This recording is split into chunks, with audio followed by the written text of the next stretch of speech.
Across the water with the wind we shall come on, carry his fire across the earth, my friends. The fire will never die, this flame, this light, this way. For you, my darling child. Men that lost their way, men who find a way today, we say again, oh my end. Men that lost their way, the children find a way today, we say. Men and women, we are them. Ve'ahavtele re'acha kamocha, ve'ahavtele re'acha. Oh, and we shall live again. Oh, yes, we shall live, oh, my end. We shall live, oh, oh, yes, we shall live to sing for Yerushalayim. Aliyah, Aliyah, Aliyah, Aliyah, Aliyah, Aliyah, Aliyah, Aliyah, we sing. Aliyah, Aliyah, Aliyah, Aliyah, Aliyah, Aliyah.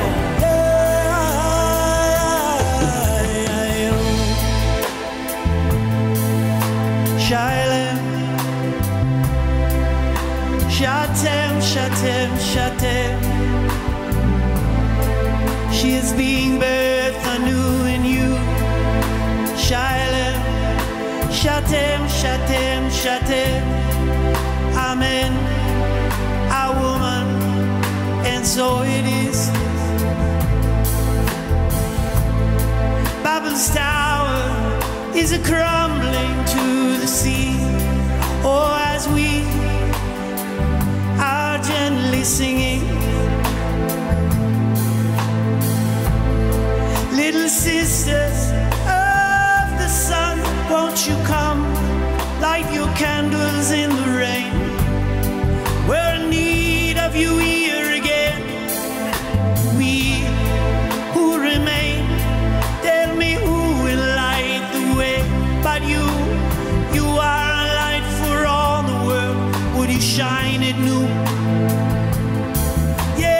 Jerusalem is born again. In you, my friend, a light that never ends. Oh yes, we shall live again. Oh yes, we shall live again. Yes, we shall live again. We shall live. Oh yes, and we shall live to sing for Jerusalem, Shatem, and we shall live. Oh, we shall live again.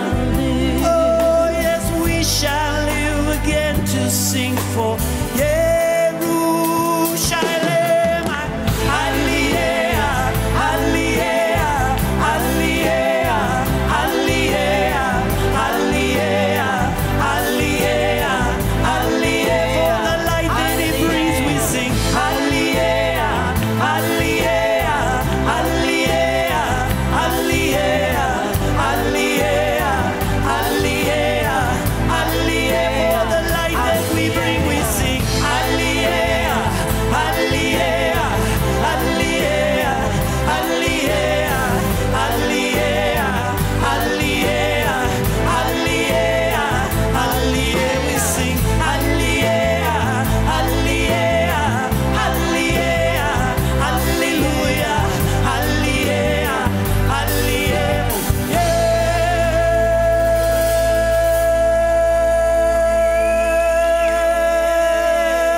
Bless your hearts. For those of you here for the first time, you're thinking it's a Pentecostal, Jewish sort of weird community that meets on Sunday. Yep. Anyway. What I love about Ernest Holmes, our founder, is he said that we are a synthesis of the opinions of philosophy, the discoveries of science, and the revelations of religion, synthesized in such a way that we address human needs and human aspirations. Because if it's true scientifically, it's true religiously, and it's true in thought. So we're looking for the big T. That sounds like a, never mind, commercial I've been listening to lately. Oh, my mind. Anyway, for those of you that don't know it, this is a very auspicious day. Tonight, Hanukkah begins. And I have to admit, this is full disclosure, I'm not Jewish. And I have never lit a candle 8 times in a row to celebrate Hanukkah. I do know that Hanukkah is not a Jewish Christmas, as some people have weirdly supposed. And I also know that it is a minor Jewish holiday, but us Gentiles make a big deal out of it because it's around our Christmas holiday, and so we just sort of like, you know, want to be equal opportunity. And yet, I also know that that story, the story of Hanukkah, really appeals to me and does something to me, and I want to share that with you, just the deep soul appeal of it. So here's the story, really short. Kathianne's condensed version. By the way, I got this from Wikipedia. They need $16.95 to continue into the next year, just saying. Just in case. I was looking at this on Wikipedia, and the pop-up comes up and says, we need this much money because we're nonprofit, we don't do commercials, and if you want us to continue, I gave right away because it is my brain. I mean, $16.95 for my brain is nothing. So this is I got from Wikipedia. Hanukkah commemorates the rededication of the Second Temple in Jerusalem in the 2nd century BC after the Maccabean revolt against the Syrian oppressors. Now, there's a little extra thing. This is further study beyond Wikipedia. According to the Talmud, there was only enough oil to burn for 1 day, but it flickered for 8. Miracle! Which is what I've always been so impressed with. The miracle. of what you have will last if you have faith. Done so many December talks on that. And then I read this. According to the first book of Maccabees, which is more historical, there was no mention of any kind of oil burning for 8 days. Oh no. Oh no, she said. Could it be that another story might not be factual but more myth? Now that would be a first. Thank you for getting my weird sense of humor. You know, did I tell you what I wanted to be in college? Ever? There were two things. I went to college, wanted to get an art degree and be an interior decorator. And then somebody told me I'd never make money at it, so I gave that up. And then I decided that I wanted to be a stand-up comic. So I will make you laugh and I will decorate your soul.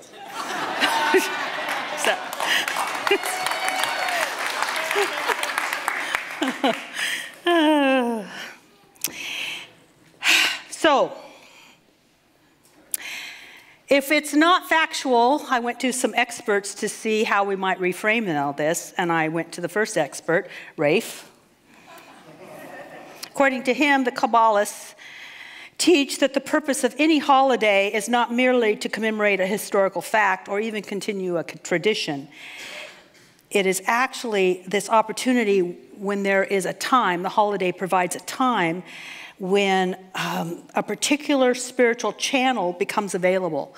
And I would translate that from my own thinking, a particular spiritual vibration becomes available. Let me give you an idea about that.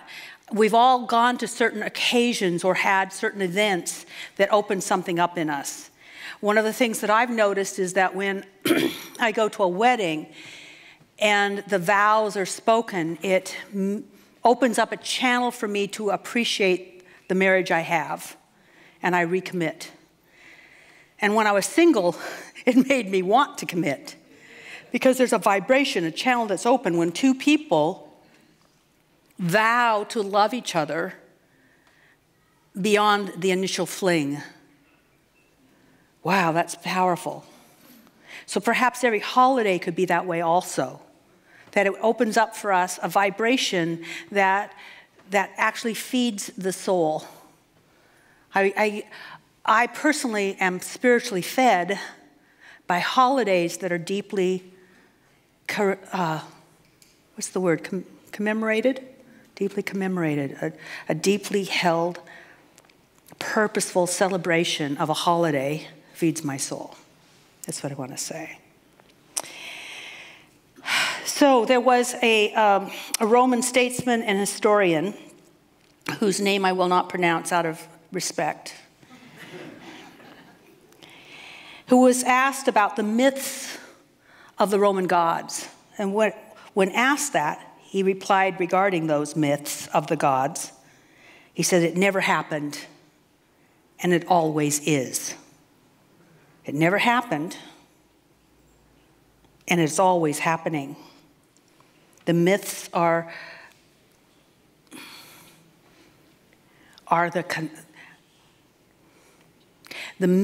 the way that spirit speaks to the soul because it's never going to make sense any other way. In fact, actually, silence is the only language of the divine. Everything else is interpretation.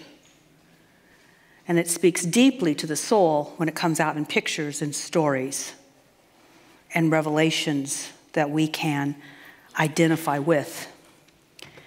So, what that means to me is that any myth or religious story is not meant to be factual, and yet it's still not fiction.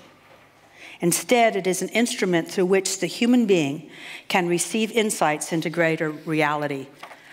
So, what's that mean about Hanukkah? How can I interpret all that about Hanukkah?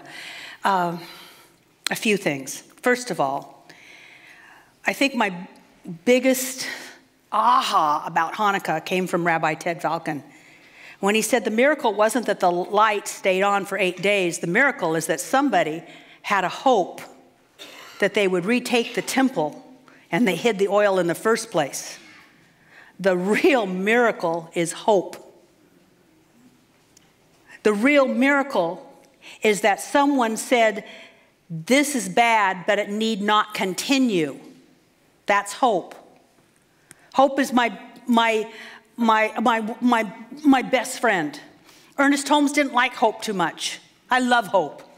Love hope. Because I've watched too many people lose the light in their eyes because they gave up hope. And I'm watching the living dead. I'm watching people go through the motions. There's no spark. There's no animation. There's just the sitting down and waking up and eating and sitting down and waking up. And we shall live again today. You're going to live again, hopefully.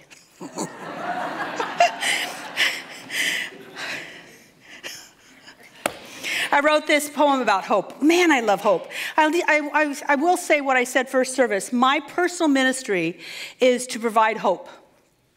Because when you know that there is a God that is with you and wants to express in you, as you, and through you, and therefore provide you with a greater future than you think possible, that provides hope. And that's the essence of this teaching. And then I want to teach the tools that will build faith, that will fill that hope, and then I want to celebrate with you. You know, there's not a lot of places you can celebrate good stuff. Have you noticed some of your friends? Yay! Mm. Or perhaps you had a mother like mine who said, don't brag. Well, where are we supposed to celebrate? Do you know how many times it says to celebrate and praise in the Bible? We should be dancing all the time, not just with Jewish music. Although I can't imagine dancing with Lutheran music, but we try it. There's got to be a way.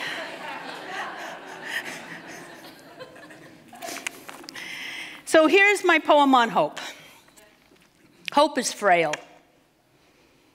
Hope is frail and wispy, and her iridescent bones shine through her translucent skin.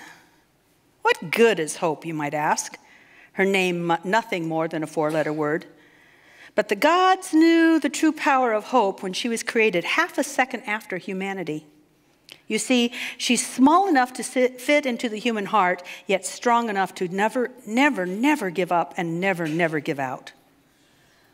Most importantly, hope has magic eyes and can see into the future and portend amazing possibilities.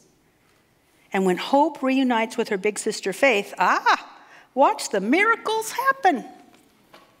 For when the miracle sisters are united, faith feeds hope, and what was once a wispy dream is fleshed out into tangible reality. Faith, you see, is the substance of things hoped for. So part of the Hanukkah story is hope. There will be a brighter future. And then this year, I have more to flesh out in that story. What's really wild is that having been brought up with no religious training, I came from agnostic and atheistic family. Bible scriptures keep wiggling themselves into my brain. So here are the scriptures that form today's talk. Know ye not. I talk that way all the time. I'm going to translate, okay? Know you not that you are the temple of the Lord, and the Spirit of God dwells in you. The temple. So this Hanukkah story, if it is more true than factual, capital T, true than factual, perhaps this story is also about us. We are that temple. And the Spirit of God dwells within us. And the spirit of man is the lamp or candle of the Lord. Lamp or candle, depending upon which translation you read. But perhaps that lamp that was lit with oil for 8 days is us. It is God's Spirit burning in us. So if this story is our story, if this story is my story, I have to ask myself, when have I felt defeated? When have I felt defiled? When have I felt discriminated against? When have I felt misunderstood? When have I felt abandoned? When have I felt bothered? And then I have to remember that no matter how often I've felt that way, and if I felt that way, the Spirit of God can restore me to my former wholeness. The first song that Rafe sang, at least I think you sang it because I was in a zone. Did you see me over there? I was in a zone. Anyway, so I don't know what you sang, but I'm sure it was good. He sang about shalom, and shalom is peace, but it also could mean wholeness. And wholeness means nothing missing, nothing wrong. There was a time when all of us knew wholeness, nothing missing, nothing wrong. And if we didn't know it right after our birth, we knew it before our birth. There is a time when this soul, my soul, your soul, our souls, knew wholeness, peace, shalom, nothing missing, nothing wrong. And when we are restored to that, we are the light of the world. But we have to do the work ourselves by lighting that candle. So, how to go about that process? That's what my talk's really about. All this has just been prelude. First, I have to assume that the oil, according to this story, the oil of restoration is already inside me. I have to assume that what it would take to light my light is already inside me. Light is truth. Light is awareness. Light is intelligence. Light is an expression of peace and wholeness. And it's already inside me, but it's hidden. And it's hidden in the best place for us to never find it. I said, where is it hidden? First service says, where do you think it's hidden? Everybody went in here, but I said, where in here? Where? I mean, it's not enough to know that God's within if you can't touch it. It's not enough to know that the truth lies within you if you don't know where to look for it. You know where it is? In the last place that you go. Because most of us, when anything is bothering us, when we feel that we have oppression in the form of oppressive thoughts. Who's had an oppressive thought? You know, those are those thoughts that just won't go away, that just go, red alert, awful, going to hell. Now it's going to hell. The country's going to hell. How many of you have had that thought? We have those wonderful thoughts, and that's not where the oil is. The oil of hope is in a different place. Now, here's the deal. Every time there is an oppressive situation where we experience some sort of oppression, whether it could be in our family, our friends, our personal health, our future, our circumstances, our country, whatever. When we have those oppressive thoughts, this is what happens. This comes from Emma Curtis Hopkins, and yet I've noticed it in myself, and I've noticed it in the people around me. What happens when we have an oppressive thought is that we immediately go for what we hope for. I want to get out of here. It's going to get better. Or, oh my goodness, this will never change. It's going to get worse. It'll probably get much worse. And then it's going to destroy me. And we go right downhill. How many of you have ever had a thought and you go, the spiral? You know you can do it when you get an envelope from the IRS. And you go, wow.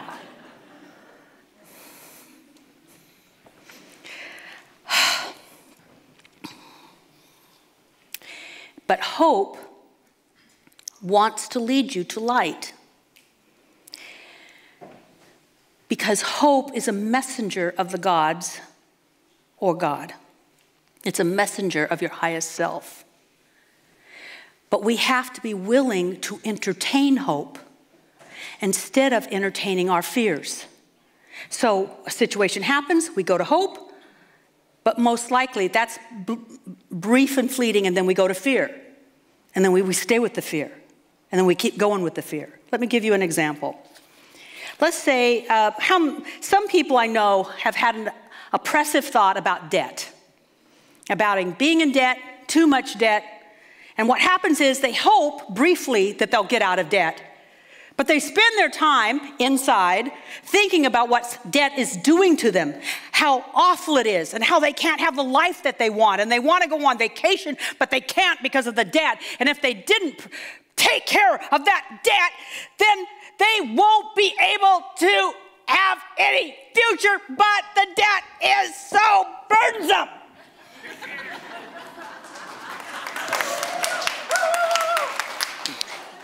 Now, you probably didn't do that, but have you known people that go there?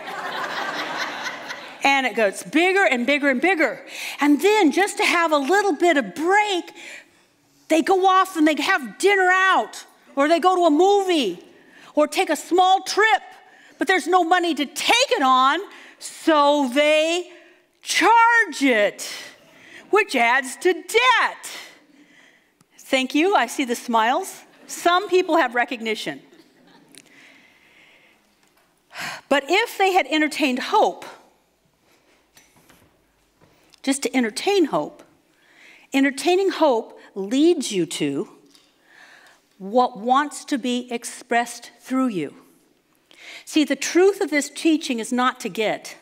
The truth of this teaching is to express, to bring light to a situation, and to bring lightness to a burden.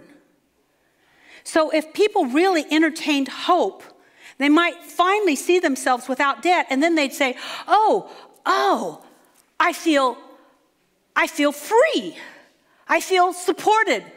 I feel glee. I feel happy, which is what Spirit wants to express. That's the light that wants to be lit in the situation. The light that wants to be lit in the situation, which when it is light, it doesn't destroy, it eliminates the darkness of the fear. And then it is a new creation. It is a restoration. It is a renewal. That's the way it works. Hope leads us into what we are to express, not what we are to get or to fix. Because if you fixed a thing and you don't have a complete restoration, you're just going to need to fix it again and fix it again and fix it again. So I talked about debt. Who else has a situation? Oop, where'd she go? Oh, there she is, Vicki. Vicki, don't leave me. So anywhere there, okay, right over here. Oh my goodness. So what oppressive thoughts would you like to be freed of? My dear Sherry, stand up. Oh, I love this. That I am required to work at a very early time on New Year's Day. And I don't want to. And so my spin is, how do I fix this? Great. So what happens to you when you think you have to work on New Year's Day? I feel oppressed. What? Oppressed. I feel like I want to sleep in. I want to. Oh yeah, not only you're oppressed, you become a bitch, don't you? I thought, well, did anybody else see that? What's that? How would you interpret this? Looks like my bitch face. Although I have to admit, I've been thinking about this. People think I don't like them. I've heard this from so many people. I sat by you and I don't think you like me. You have to understand, I have a resting bitch face. It's not you. It's not you.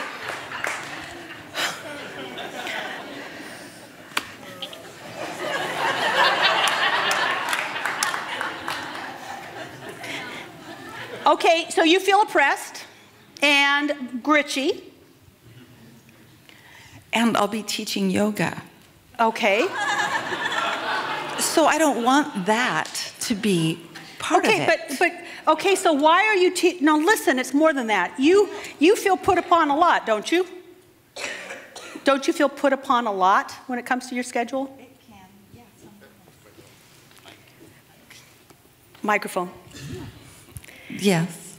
So what do you want? What do you hope for? See, we don't even know.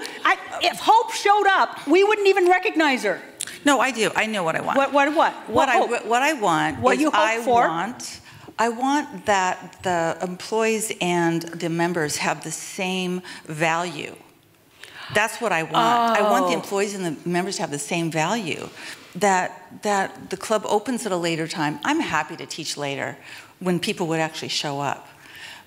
So this is making you feel, the oppression makes you feel unvalued. Yes. See, now we get to it. Yeah. And what you would like to feel is valued. Yes. And if you felt valued, what do you need to express to feel value?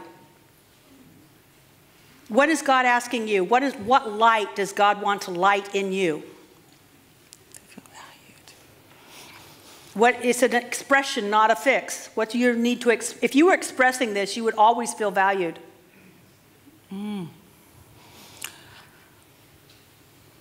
I don't know. I guess that question is really over my head at this moment. No, honey, it's not. It's just that we don't entertain hope a lot.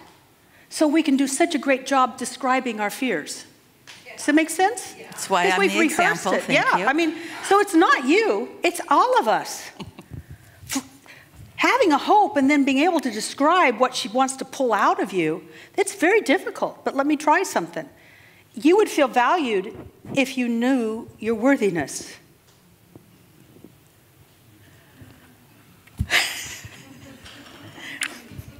Is that true?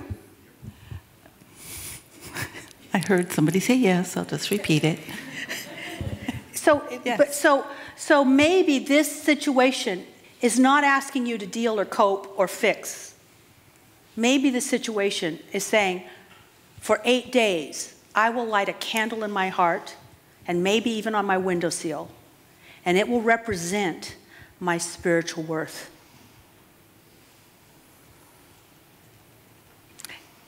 For those of you that can't see your face, I'm saying that this is the issue.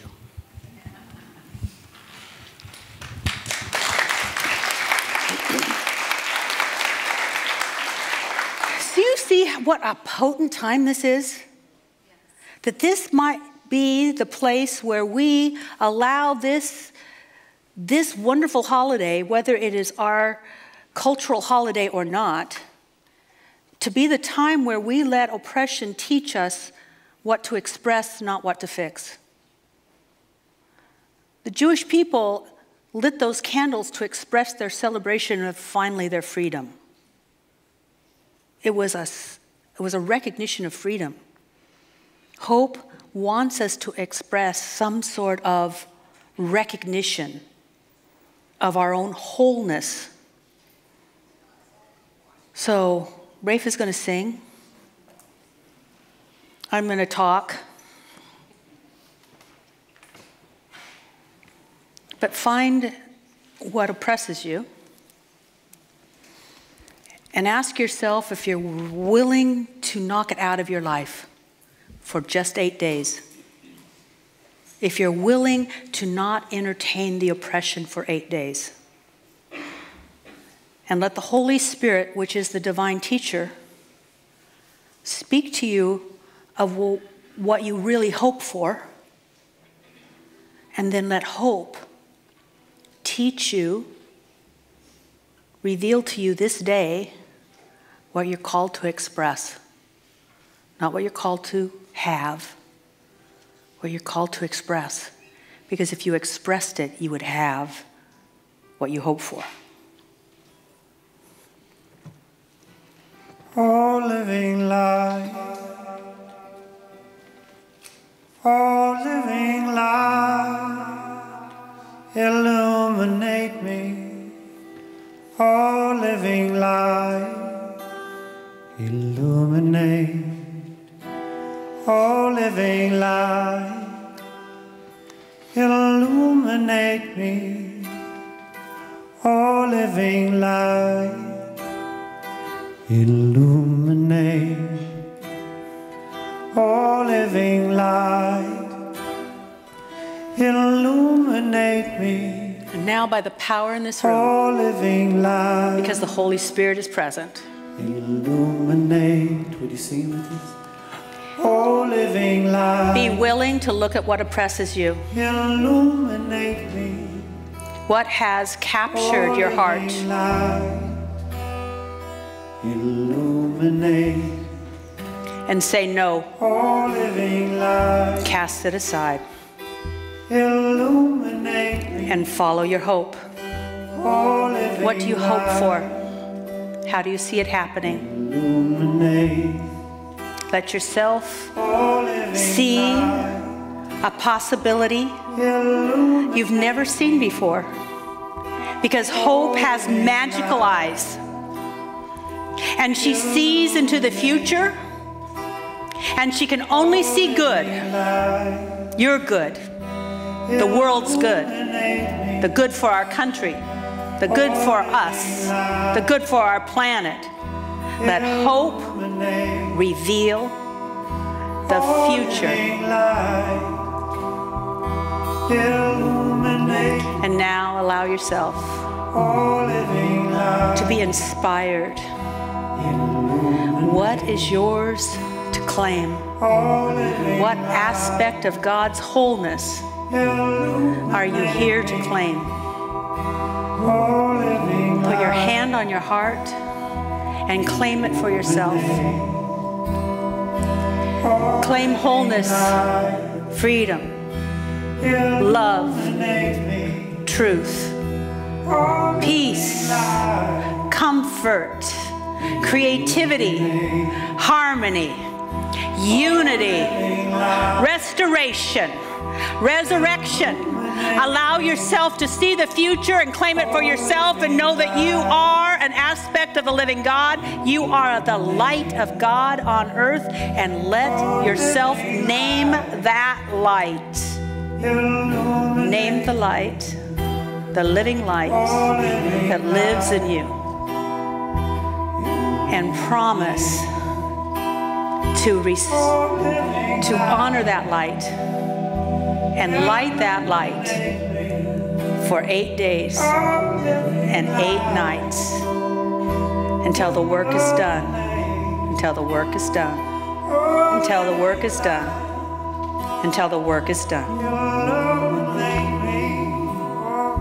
Oh, living light, illuminate. Oh, living light, I am worthy to receive you. I am worthy to receive you, living light. I am worthy to receive you. Oh, I am worthy now to receive. For everyone that's willing to take a stand for being a place where God shows up, take a stand for being an aspect of the living God, to being an expression of wholeness on earth, stand up. Stand, take a stand for hope. Take a stand for what's possible. And take a stand for your power in this world to bring about a new world, a new heaven, a new earth. You're it. Tag. Tag, you're it. I am worthy to receive your blessing. Oh, living light. Oh, living light. Oh, I am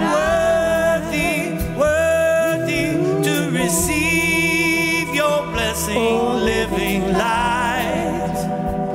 Oh, living light. Oh, living light.